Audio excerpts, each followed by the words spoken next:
Hello, my name is Kooky Hackett, and this recording of my voice has been floating in the liminal zone of the internet for an unspecified period of time, waiting for the right person to hear it. And there you are. It's not an accident, I don't think, your discovery of this recording, your decision to give it a brief listen. No, I believe you found this for a reason.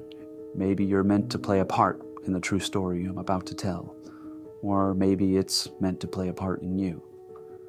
And when I say true story, I'm talking about an unsolved case involving dozens of missing people, which is unfolding right now as I record this in Los Angeles, California. Depending on where or when you are right now, you may have heard about the case. The missing persons have come to be known collectively as the lost ones, and the unidentified suspect believed to be responsible for their disappearance has been referred to in the media as the LA Lurker. Now, like all true stories involving multiple missing people and a suspect still at large, the case has received more than its fair share of media attention. You can Google Lost Ones or LA Lurker and you'll find countless articles and videos and podcasts, and they're all variations of the same. Folks drawn like moths toward the guttering flames of shock media, rehashing half-truths and ignoring the deeper currents at play. None of the content bears anything of substance, none of it offers answers or explanations, and none of it has helped bring back the missing. It's all pointless clickbait bullshit. But with this recording, and others plan to follow, I want to change all that. I want to bring a new perspective to this confusing Lost Ones discourse. I want to shine a new light into this otherwise tragic darkness. I want to marshal order out of chaos, to pierce the veil of impenetrable questions, to bring justice to those who have eluded it, and most importantly, I want to find the ones we've lost. You might now justifiably be thinking to yourself, and just how do you plan to do that? Well, that's a fair question, and I'll tell you.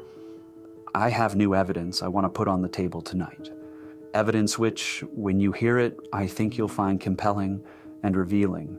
Evidence that will not only change the way you look at this case, but quite possibly the way you see the world and what you think is even possible in that world. Now, on the slim chance you're not already at least somewhat familiar with the story of the LA Lurker and the Lost Ones, it's probably best for me to summarize the case at a high level before talking about this evidence. So here you have it. The LA Lurker has been abducting people in Los Angeles for at least a decade, but this fact was only just discovered several months ago, when a local resident stumbled upon a discarded stash of voyeuristic photos containing pictures of dozens of individuals taken apparently without their knowledge, some of them even inside their own houses and apartments, intimate moments captured by an anonymous and prolific serial prowler. That's what everyone thought at the time, as much as anyone even talked about it. The photos were handed over to the police, who identified a large percentage of the unsuspecting people pictured in them, to their credit. And along the way, they also realized that a number of those individuals were active missing persons, some having disappeared just recently and others had been missing for nearly a decade. Now, until that time, none of those missing persons cases had been connected. Suddenly, an anonymous peeping Tom turned into a suspected serial abductor, and thus was born the infamous LA Lurker. But then, just a few weeks before this recording, a woman named Haley Statham, a working actress here in Los Angeles, came forward with new information. According to Haley, 3 of her close friends, Lily Merciades, Mig Cervantes, and Sophie Silver, had recently discovered several new Lurker-style photos hidden inside, of all places, an episode of a popular television show. And included among those photos were pictures of Haley and her 3 friends. As if that's not creepy enough, one of those friends, Mig, also happens to be the brother of a former Lurker victim. And so, the strange case of the LA Lurker grew ominously stranger. Sadly, before Haley's lead could be pursued with any diligence, Lily, Mig, and Sophie suddenly disappeared. Actually, A more accurate way to put it would be to say that they were violently abducted. The news of these abductions was intensely personal for me because Lily is a dear friend of mine, a luminous young woman. More on Lily later, more on all the lost ones and the details of this case later. First, let me get through the bigger picture here. I'll just say for now that Lily was beloved by more than friends and family. As the hostess of an occult and paranormal podcast called Numinoso and the owner of a popular local cannabis botanica, she acquired something of a cult following, especially in Los Angeles. Lily has a distinctly magnetic presence, one that draws in everyone from normie fringe dabblers to hardcore ravers, burners, and Mr. Kippies like myself who have always looked forward to her podcast as a weekly chance to dance on the edge of the known and invite the unknown in. Her most intense fans, myself included, consider her something of the spiritual doula, a neo-pagan psychonaut, a revelator for our time. And when all this happened, we called ourselves, this fan club, if you will, the Lily Guilders, though we ended up changing our name for reasons I'll explain later. And when we found out what had happened to our beloved Shabamess, you can be sure we weren't content to sit on the sidelines and let the LAPD sort it out.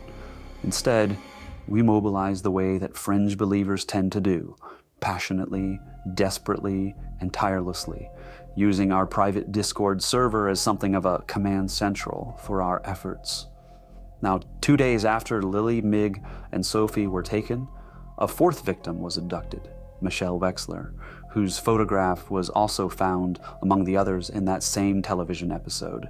The media, as you might guess, was officially in a frenzy. They had a story that had headlines going far and wide. The LA Lurker striking 4 times in the heart of Hollywood, with the LAPD apparently unable to do anything about it. And then, suddenly, they did. You see, 3 days after Michelle's abduction, the police announced the LA Lurker had been caught. A loner by the name of Mori Morhart, who supposedly committed suicide as the police were closing in to apprehend him. That's the story we've been fed, the propaganda most people have swallowed. And even though many victims are still missing, we've been told to relax because the threat has been neutralized. Morhart's reign of terror has come to an end, they tell us. The LA Lurker has been vanquished by exceptional police work, and he met the grisly fate that he deserved. The case is not officially closed, but as far as the LAPD and the media at large would have the world believe, it is officially solved. Except we haven't been given the full story. A critical piece of evidence has been withheld because it undermines the case closed narrative. And that critical piece of evidence is this. Mori Morhart kept a highly detailed journal, which he referred to as his logbook, and the story that it tells about the days leading up to the victim's disappearances and the hours before his death paints an altogether different picture than the one that we've been given. How do I know this? Because that's the new evidence I spoke of earlier. I have a copy of Mori's logbook, which he uploaded to the Lily Gilder Discord server in the hours before his death, much to the chagrin of the Los Angeles Police Department, I'm sure. Now, when I first opened that enormous document, my entire body shook. I remember thinking, this could possibly be it. This could be the thing that brings our Lily back, that brings all of them back. And even now, when I read Mori's entries, it feels like he's speaking to me across some cosmic gulf, urging me to not give up the search, to keep going, in his words, onward, forward. Not only that, I also met with Mori personally the night before he died. The reason we were meeting was to collaborate our plan for finding Lily, whom he claims to love as much as any of the rest of us.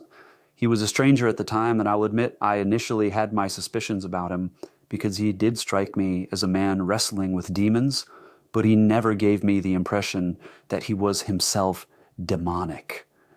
But now, knowing what I know and having read what I have read, I have no doubt whatsoever that his concern for her was true.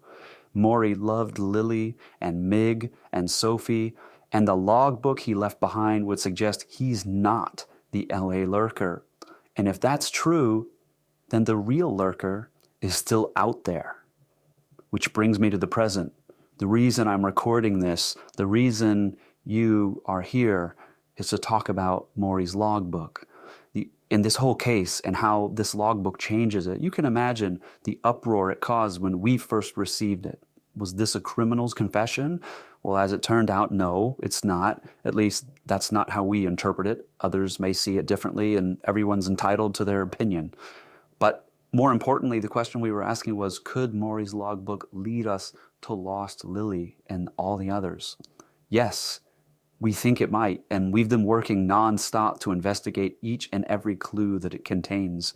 In fact, these days I spend most of my time poring over Mori's entries as if they're sacred texts, which I'll admit I'm prone to do as a collector of rare occult books of an interest, or a hobby, I guess you could say, that both Lily and I shared together. I'll say one more thing about the logbook for the moment, for now. The more we studied its pages, the more it felt like an esoteric patchwork.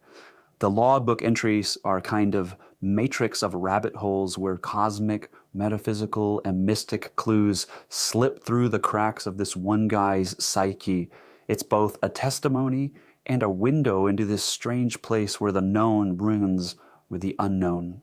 Anyway, I realize I'm rambling. It's difficult to explain. You'll have to read the logbook for yourself to see what I mean. And as a matter of fact, you can do that now, because tonight we're announcing the publication of an authorized original edition of Mori's logbook, available to download digitally for less than the price of a cup of coffee. I'll put a link in the show notes for those who are interested, and rest assured all the proceeds will be used to support the ongoing private search and investigation. Now, as you download and read Mori's logbook, if you decide that's something you want to do, I want to be clear on where I and all my colleagues stand. We believe the logbook is a true and faithful record of Mori's personal experience, and not, as some will almost certainly suggest once this gets more and more public, it's not an alibi invented by a master manipulator, nor is it the diary of a madman, though Mori certainly appears to have suffered from a substance use disorder that sometimes impaired his judgment. There's no arguing that. No, as strange and fantastical as some of the things Mori experienced may be, we don't believe they were mere byproducts of a hallucinatory imagination. We believe they happened, they were real. So as we go forward together, I hope to use these recordings, this podcast, if you want to call it that, as a starting place for us to dig deeper into this unfolding mystery together. I want to use this as a platform where we share new ideas and leads and theories and interpretations, a place where we can stare down the weird aspects of this case. And believe me, there are a lot of strange things, including in the days leading up to the tragedy, Lily, Mig, Sophie, and Mori apparently had established contact with someone not from here. I'll just leave it at that for now. There's so much more to tell, and it really is my hope that with the publication of Mori's logbook, you'll be able to find it, and you and any other truth seeker can take a look at it, and you can decide for yourself whether you're in this spatio-temporal realm or some other. I hope that you'll read it with an open mind, though, and that you'll discover something numinous shimmering within its pages, and let this podcast be a place where we can share those revelations with each other, and thus chart a path of clues that might eventually lead us to the ones that we have lost. I know all this might sound overwhelming. Honestly, it overwhelms me too. I'm not a professional detective. I'm a truth seeker, though. I always have been, and I always will be. But more than anything, I'm Lily's friend. I've always had a certain effect on people, usually not a great one. It's safe to say they call me Kooky for a reason. But with Lily, from the day we met at her botanica, she never looked at me like a weirdo. She just saw me. I remember her half-braided hair, her magical tattoos, and the way she breezed through the most arcane of topics, spagyrics and odomancy, for example, as if they were ordinary things we were talking about that people talk about every day. And after 2 hours, I was smitten, and I'd made myself a friend, and that's not something that happens a lot in my life, and that's why I won't let her vanish without a fight. I hope you'll join me. I hope you'll come back next week but I plan to share the last episode that Lily ever recorded for Numinoso. It's a private recording that she produced just 24 hours before she vanished. And hearing her voice again, well, it's both heartbreaking and inspiring. But there are important clues in that final recording. I'm certain of it, and when stitched together with the contents of the logbook, I believe they might reveal a new path forward. Until then, check the show notes if you want a copy of Mori's logbook. We'll spend a lot of time explicating its pages in the weeks ahead, and I really hope it'll be a two-way conversation. So leave your comments and your ideas, your tips and your insights, anything that might reveal the truth that helps bring Lily and the others home. Because here's the thing, synchronicities, those flickers in the cosmic lattice of coincidence, they have a tendency to show up when we least expect them. A single tip from you could become the paradoxical spark that cracks this entire case wide open, or at least glints off another mind in just the right way to move us forward. So my DMs are wide open. And thank you for listening and for choosing to be a part of whatever happens next year. This is the voice of Kooky Hackett, sounding off.